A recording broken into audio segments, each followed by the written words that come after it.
$6 in 6 hours. Gone. If you're watching this right now, you have just witnessed something that will be studied in trading textbooks for decades. You have just witnessed the most violent single-session collapse in the modern history of the silver market. The screens are bleeding red. The charts look like a murder scene. The comment sections are filled with panic, anger, and despair. This morning, silver was trading at $83. Right now, silver is trading at $77. And at the lows of today's session, we touched $72.75. That is a $10 intraday swing. That is a number that should not exist in a market this size. That is the kind of volatility that breaks accounts, destroys confidence, and sends retail investors running for the exits. But before you do anything, before you panic sell, before you close your trading app and pretend this never happened, you need to understand what actually occurred today. Because this was not a random sell-off. This was not the market deciding silver is worthless. This was a panic liquidation, a forced selling event, a margin call massacre that had nothing to do with the fundamentals of silver and everything to do with the plumbing of the financial system. Let me paint the picture for you. This morning, the market opened with optimism. The bulls were in control. The technical breakout above $80 had triggered a wave of buying. Retail traders were piling in. The gamma squeeze narrative was spreading on social media. Everyone was talking about $100 silver by the end of January. The euphoria was palpable. And then, at approximately 10:47 a.m. Eastern Time, the floor fell out. Within 15 minutes, silver dropped from $82.50 to $78. Within 30 minutes, it was at $75. Within 2 hours, we hit $72.75. The selling was relentless. It was mechanical. It was completely disconnected from any news or fundamental development. There was no announcement. There was no supply glut. There was no demand collapse. There was only one thing: cash. Someone, somewhere, needed cash desperately. And they needed it now. This is the anatomy of a panic liquidation. This is what happens when the financial system breaks down. This is the moment when the rules of fundamental analysis stop working and the rules of survival take over. I have been warning you about this for weeks. I told you that the higher we climb, the more violent the corrections become. I told you that leverage is a double-edged sword. I told you that the path to $100 would not be a straight line. But even I did not expect this level of carnage. Let me give you the numbers that matter. Silver dropped $6.50 from high to low. That is an 8% decline in a single session. Gold dropped $156. That is a 3.5% decline for the most stable asset on the planet. The mining stocks, bloodbath. First Majestic down 14%, Hecla down 12%, Pan American down 11%. The leveraged ETFs, some of them lost 25% today. If you owned the miners on margin, you might have been liquidated. If you owned leveraged silver contracts, you might have been wiped out.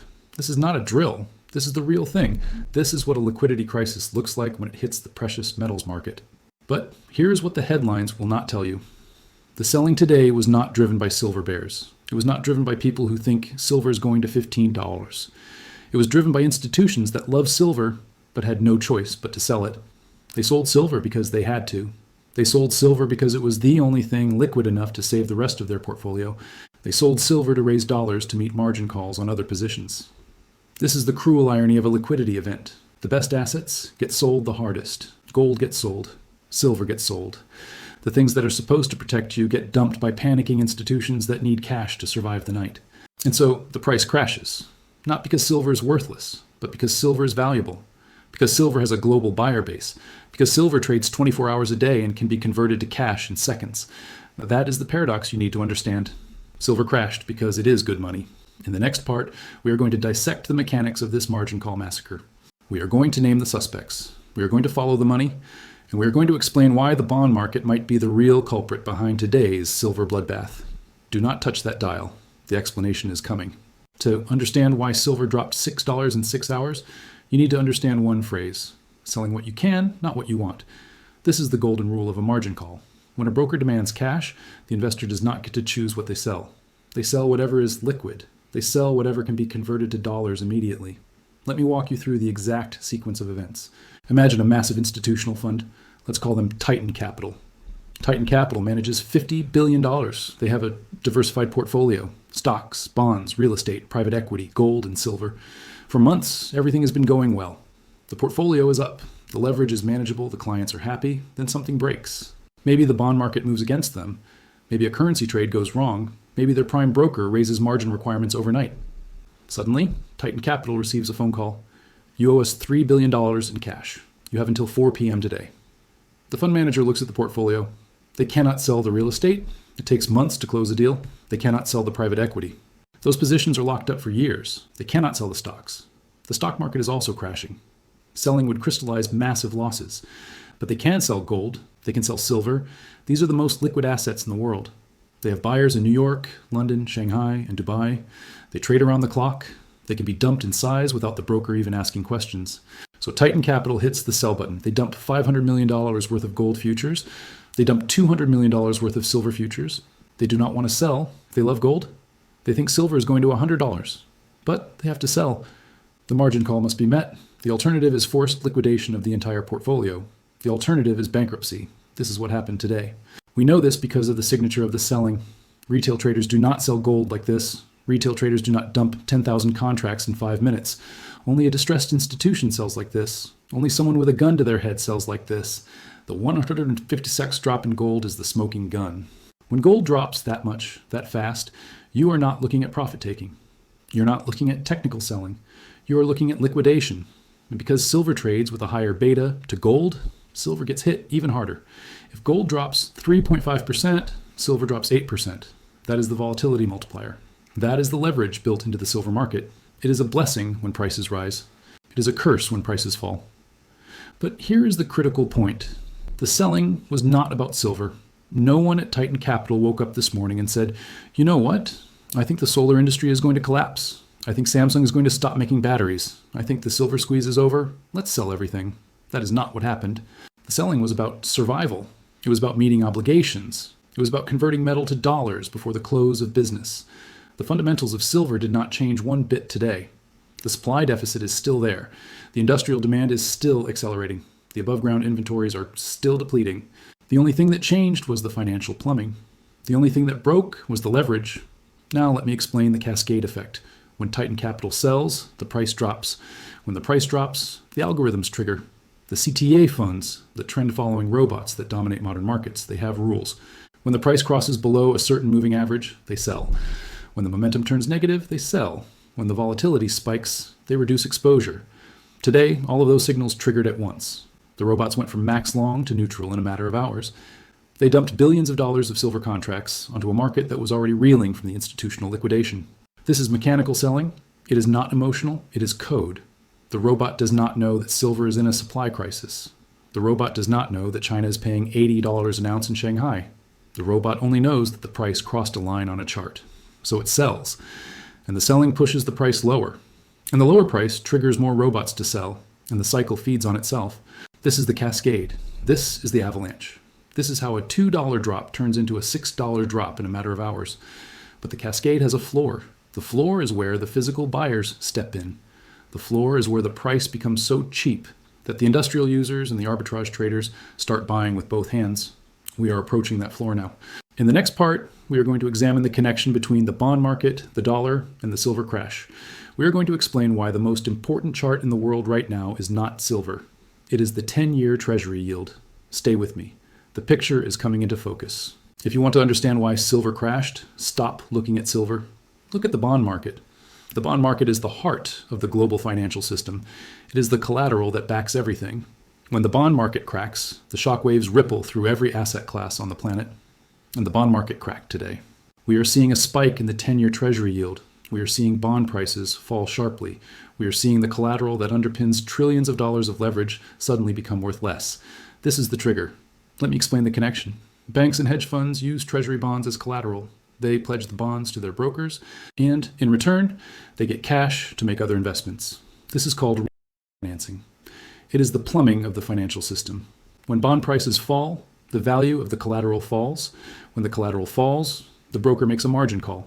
When the margin call comes, the fund has to raise cash. When the fund has to raise cash, they sell the most liquid assets they own. Gold, silver, gone. This is the chain of contagion.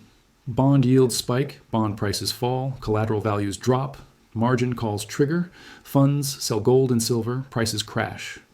It has nothing to do with silver's fundamentals. It has everything to do with the fragility of the leveraged financial system. Now let us add another layer of complexity, the dollar. When a liquidity crisis hits, the dollar becomes a weapon. Everyone in the world needs dollars to pay their debts. Dollars are the settlement currency for global trade. Dollars are what the margin calls demand. So when the panic starts, everyone starts hoarding dollars. They sell foreign currencies, they sell commodities, they sell stocks, they buy dollars. This pushes the dollar index higher. And when the dollar rises, silver falls. Silver is priced in dollars. When the dollar becomes more valuable, silver becomes cheaper in dollar terms. This is simple math. Today we saw the DXY spike. The dollar index shot up as the flight to safety accelerated. Everyone wanted cash. No one wanted assets. This is the paradox of a liquidity crisis. The fiat currency that caused the problem in the first place becomes the refuge. Investors flee to cash during the storm. They sell the lifeboat to buy a ticket on the Titanic because the Titanic has a bar and a warm bed for tonight. Never mind that the Titanic is sinking.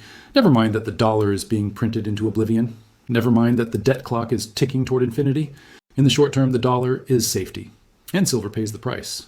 But here is what the panicking institutions are forgetting. This is temporary. Liquidity crises are always temporary. Why? Because the Federal Reserve cannot allow them to continue. If the bond market crashes, the U.S. government cannot fund itself. If the collateral chains break, the banks fail. If the banks fail, the entire system collapses. The Fed will intervene. They always intervene. In 2008, they slashed rates to zero and launched quantitative easing. In 2020, they printed $3 trillion in 3 months. In this crisis, they will do whatever it takes to restore liquidity. They will inject dollars into the system. They will backstop the bond market. They will bail out the funds that are too big to fail. And when that fresh money hits the system, where does it go? It goes to the assets that were unfairly punished. It goes to gold. It goes to silver. The crash is the setup for the stimulus. And the stimulus is the fuel for the next rally. This is the cycle. Pain first, then printing, then profit. We are in the pain phase right now. The gain phase comes when Jerome Powell blinks. And he will blink. He always blinks. Now, let me give you the historical context that proves this pattern.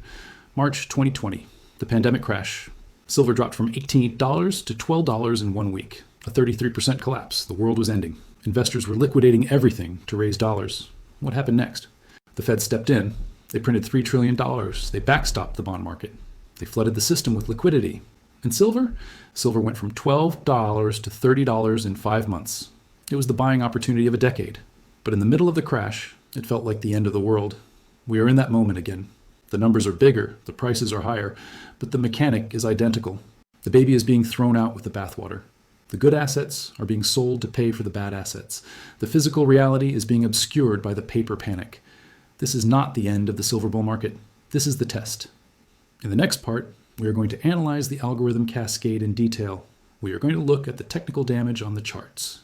And we are going to identify the exact price levels that must hold to keep the bull market alive. The map is coming. Stay tuned.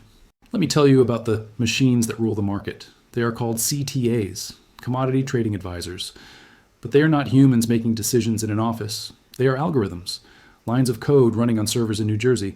These robots control trillions of dollars. They do not read news. They do not analyze supply and demand. They do not care about Samsung batteries or solar panels or the silver squeeze. They only care about one thing, the trend. When the trend is up, they buy. When the trend is down, they sell. It is that simple. And it is that brutal. For the last month, the trend in silver was up. The 20-day moving average was rising. The momentum indicators were positive. The volatility was expanding to the upside. So the robots were long, massively long. They were buying every dip. They were adding to positions on every breakout. They drove the price from $65 to $83. And then today happened. The institutional liquidation hit. The price dropped through $80, then $78, then $75. And suddenly the trend signals flipped. And the short-term moving averages crossed below the medium-term averages. The momentum indicators turned negative. The volatility expanded to the downside. The robots received their signal, sell. Within hours, the CTA funds went from maximum long to neutral. Some of them went outright short. They dumped billions of dollars of silver contracts onto a market that was already drowning in sell orders. This is the cascade. The institutional selling triggered the algorithm selling. The algorithm selling triggered the stop-loss selling. The stop-loss selling triggered the margin call selling. Each wave of selling pushed the price lower, and each lower price triggered more selling. This is what a feedback loop looks like in real time. The humans who bought the breakout at $82 are watching their positions evaporate. They set stop losses at $79 to protect their profits. Those stop losses got triggered at 11 a.m. They were sold out at the worst possible moment. Now they're sitting on the sidelines, angry and confused, watching the price stabilize at $77. They did everything right according to the textbooks. They bought the breakout. They set protective stops. They managed their risk, and they still got killed. Because the textbooks do not account for liquidity crashes. The textbooks do not account for forced selling. The textbooks assume the market is rational. The market is not rational. The market is a machine that chews up wealth and spits out the weak.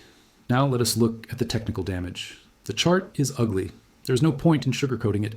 We have a massive red candle that has consumed the last 3 days of gains. In technical analysis, this is called a bearish engulfing pattern. It is one of the most powerful reversal signals in candlestick charting. The technical traders who study patterns are looking at this and saying, the top is in, sell everything, wait for lower prices. This will invite more short selling tomorrow. The bears feel vindicated. They were calling for a crash at $80 and they got it. Now they will pile in, trying to push the price to $70 or even $65, but here is what the bears are missing. In a secular bull market, bearish patterns often fail. They turn into bear traps. The price looks like it is breaking down and the shorts pile in. Then the buying returns, the price reverses, and the shorts are forced to cover. Their covering fuels the next leg up. This is the rhythm of a bull market. 2 steps forward, 1 step back. The step back feels like the end of the world while it is happening. But when the dust settles, the trend resumes. Let me give you the levels that matter. $70 is the first support. This is the low of today's session. If we hold above $72, it suggests that the panic selling is exhausted. $70 is the critical support. This was the breakout level, the ceiling that held us down for weeks. In technical analysis, old resistance becomes new support. If we pull back to $70 and bounce, the bull market is completely intact. It was just a back test. $65 is the line in the sand. If we break below $65, we have given back the entire Christmas rally. That would be a more serious concern. It would suggest that the buyers who pushed us from $60 to $83 have completely capitulated. But I do not think we get there. Why? Because of the physical floor. At some point, the paper price becomes so disconnected from the physical reality that the arbitrage traders step in. They buy the cheap paper and sell the expensive physical. They drain the comics, they normalize the prices. And we are approaching that point rapidly. The Shanghai premium is $8 right now. For every ounce of silver available in New York, there's an $8 profit to be made by shipping it to China. That gap is a bungee cord. The further the paper price falls, the tighter the cord stretches. Eventually, the tension snaps the price back up. Unless the demand in China collapses, and there is zero evidence of that, the floor is solid. In the next part, we are going to examine the physical market in detail. We are going to look at the dealer premiums, the refiner constraints, and the disconnect between paper and metal. The real story is not on the charts. The real story is in the vaults. I want you to do something right now. Open a new tab. Go to your favorite bullion dealer's website. Look at the price of a generic silver round. What do you see? The spot price is $77. The price of a 1 ounce silver round is $87. That is a $10 premium. That is nearly 13% over the spot price. In a healthy market, premiums are $2 or $3. A 3% spread is normal. A 13% premium is not normal. A 13% premium tells you that the physical supply chain is broken. It tells you that the dealers cannot source metal at the spot price. It tells you that the refiners are charging them $82, so they have to charge you $87. The spot price is a fiction. It is the price of paper contracts being dumped by panicking institutions. It is not the price of the metal in your hand. This is the great disconnect. And it is getting wider by the day. Let me explain how the physical market works. When you buy a silver round from a dealer, the dealer does not go to the COMEX and take delivery of a 1,000 ounce bar. That is not how it works. The dealer buys from a wholesaler. The wholesaler buys from a refiner. The refiner buys from a miner or a recycler. At each step in the chain, there's a markup. There are production costs. There are shipping costs. There are storage costs. The spot price is supposed to reflect the equilibrium of supply and demand for paper contracts, but it has become detached from the cost of producing and delivering physical metal. Why? Because the paper market is dominated by speculators who never intend to take delivery. They trade contracts back and forth. They bet on price movements. They use algorithms and leverage and derivatives. They never touch an ounce of actual silver. So the paper price can fall to absurd levels during a liquidation event. The speculators are selling to other speculators. Cash is changing hands. Contracts are being closed. But in the physical world, the miners are still mining at $20 cost. The refiners are still refining at $22 cost. The dealers are still selling at $85. The two markets are operating on different planets. And today, the gap between those planets grew even wider. Here is what this means for you. If you own physical silver, your loss today is much smaller than the chart suggests. You did not lose 8%. If you tried to sell your silver back to a dealer right now, they would not offer you $72. They would offer you $76 or $78 or maybe even $80 because they need the inventory. because they are selling rounds at $87 and they need metal to sell, your real loss is maybe 5%, maybe less. The paper market crashed. Your stack barely flinched. This is the power of physical possession. You are not subject to margin calls. You are not subject to forced liquidation. You are not subject to the whims of algorithms and hedge funds and panicking traders. You own the metal. The price on the screen is noise. It is the price that a distressed institution is willing to accept to get dollars today. You do not need dollars today. You have the luxury of time. The hedge fund with the margin call has until 4 p.m. You have until forever. This is the asymmetry that protects physical holders in a crash. Now let me address the inventory situation. The COMEX registered inventory is at historic lows. The eligible inventory is being drained. The rate of withdrawal has accelerated in recent weeks. Nothing that happened today changed that. The silver that was sold today was paper silver. It was contracts. It was digital entries on a ledger. No physical silver left the vaults because of today's price action. If anything, today accelerated the drain. Why? Because of the arbitrage. If you are a trader in Shanghai and you see silver trading at $72 in New York while the Shanghai price is $80, what do? You buy the New York contracts. You take delivery. You ship the metal to Shanghai. You pocket the $8 difference. This is free money for the arbitrageurs, and it drains metal from the west to the east. Every crash like this one accelerates the transfer of physical silver from the paper markets to the physical markets, from the speculators to the users, from the weak hands to the strong hands. We might look back at today as the moment when the West gave away its last affordable silver. The Chinese will take this dip. They will back up the truck. They will clean out the COMEX. And when the inventory reports come out in January, we will see the results. The vaults will be emptier. The squeeze will be tighter. The price will be higher. But first, we have to survive the pain. In the final part, we are going to build your recovery plan. We are going to identify the signals that confirm the bottom is in. We are going to look at the January effect and whether this crash changes the outlook. And we are going to leave you with the psychological armor you need to hold through the volatility. The war is not over. We are just in the trenches. We have arrived at the final chapter. The damage is done. The charts are red. The portfolios are bleeding. The confidence is shaken. But the market does not care about your feelings. It cares about liquidity. It cares about supply and demand. It cares about the flow of capital from weak hands to strong hands. And history teaches us one undeniable lesson. Liquidity crashes end. They always end. And when they end, the assets that were sold the hardest bounce the highest. This is the rubber band effect. The further you pull it back, the harder it snaps forward. Silver was pulled back hard today. The snap forward is coming. Let me give you the signals to watch. Signal 1, the $70 level. This is the polarity point. It was resistance. Now it is support. If we touch $70 and bounce with high volume, the backtest is complete. The bull market is intact. The buyers who pushed us through $70 the first time are still there. If we slice through $70 like butter, we have more pain ahead. We might see $65 or even $60 before the dust settles. Watch $70 like a hawk. Signal 2, the gold stabilization. Gold leads, silver follows. If gold reclaims $4,400 and holds, it gives silver permission to rally. If gold continues to fall, silver will fall with it. Watch gold for signs of life. Signal 3, the dollar index. If the DXY starts to fade, if the panic bid for cash subsides, commodities will rise. The dollar and silver are on opposite ends of a seesaw. When the dollar goes down, silver goes up. Watch for the dollar to roll over. Signal 4, the physical premiums. If premiums stay high, the bottom is near. It means the physical demand is absorbing the paper weakness. It means the arbitrage is working. If premiums collapse, it suggests real demand destruction. But I doubt that happens. Keep checking the dealer websites. They are your canary in the coal mine.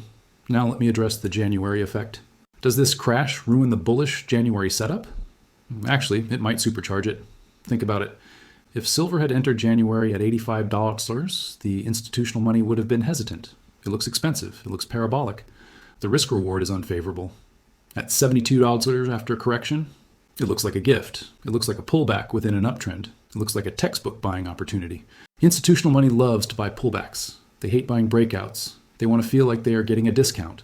The crash today gave them their discount. So when the calendar flips to January 2nd, when the pension funds start deploying capital, when the new year allocation kicks in, they will be looking at silver and thinking, this is the entry I was waiting for. The January effect might be even stronger now than it was before the crash. We also need to consider the tax dynamic. Today is late December. For taxable funds, realizing a loss today is strategic. They book the loss to offset gains elsewhere. Then they buy back in January. This creates artificial selling pressure at the end of the year. Once the calendar flips, that pressure disappears. The tax sellers are done. The new year buyers appear. This is another reason why the turn of the year often marks a pivot point. Let me give you the psychological armor. You are feeling pain right now. That is normal. You watched your portfolio drop. You saw gains evaporate. You feel like you made a mistake, but zoom out. On December 1st, silver was at $60. Today, after the worst crash in recent memory, silver is at $77. You are still up 28% in a month. If someone had told you in November that silver would be $77 by the end of December, you would have been ecstatic. You would have celebrated. You are only upset because you saw $83 first. This is anchoring bias. Your brain anchored to the high. It is treating $83 as the baseline and calculating losses from there. Reset the anchor. The baseline is $60. You are up. You are winning. The trend is intact. Higher highs and higher lows. That is the definition of a bull market. We just made a higher high at $83. Now we are looking for the higher low. 77? 72s? 70? It does not matter exactly where it lands. What matters is that it is higher than the previous low. What matters is that the trend continues. Now let me address the miners. If you own mining stocks, today was brutal. Your positions are down 10 to 15%. It feels like the trade is broken. But look at the fundamentals. These companies are making $50 profit on every ounce at 72. Their costs are 20. The margins are historic. The cash is piling up. The stock price dropped, but the cash flow did not. The market is pricing the miners as if silver is going back to $30. But if silver stays above 65, the Q4 earnings reports will be staggering. The disconnect between price and value is extreme. This is the setup for a violent rally in the mining equities. When the sentiment turns, when the buyers return, the miners will outperform the metal by 3 to 1. You just have to survive the flush. Finally, a word on conviction. Investing in silver is hard. It tests you, it shakes you, it makes you question everything. That is by design. If it were easy, everyone would do it, and the opportunity would disappear. The volatility is the toll you pay for the returns. The crashes are the admission price to the gains. The people who sold Amazon in 2000 because it dropped 90%, they missed the 1,000-fold return. The people who sold Bitcoin in every crash, they missed the million-fold return. The people who sell silver here at $77 after a panic liquidation, driven by bond market stress, they will miss the move to $100. This is the test. Do you believe in the thesis? The fiat system is dying. The debt is exploding. The supply of silver is shrinking. The industrial demand is accelerating. Nothing that happened today changed any of that. Hold your mettle. Ignore the noise. Wait for the liquidity to return. The banks fired their shot. The price dropped. The weak hands capitulated. Now the strong hands accumulate. And the destination remains $100. Subscribe. I will see you on the other side of this storm.